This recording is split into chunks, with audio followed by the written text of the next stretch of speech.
The flu season still a ways away, but the fall allergies can be brutal for some. Let's talk about ragweed pollen. It's the most prevalent one we see in the fall time frame. They're actually annual weeds which mature in the early fall. 17 types of ragweed, alongside other things, produce pollen, and that of course can be spread by the wind. When we have wet stretches, those pollen counts are a little bit lower, and when we have dry stretches, it can be spread a little bit more easily.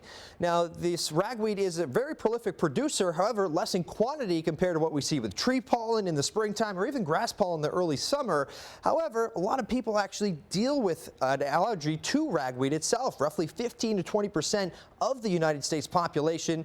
Now, this ragweed pollen typically peaks in mid-September until the first hard frost, and we still have a little bit of some time before we get there. This is our average first fall frost across the region. TF Green typically right around 10-11, which would be October the 11th. Newport around the 20th, the 6th in New Bedford, a little bit earlier in Taunton as well as Block Island, but until we get to this time frame, ragweed pollen will be prevalent up in the air, especially if we see another dry spell. Now, our allergy forecast moving ahead these next several days, looking to be in the moderate to high category. Ragweed, grasses, and sagebrush all contributing to that. So maybe you now know why. It's not a cold. It could be those fall allergies giving you the sniffles this season.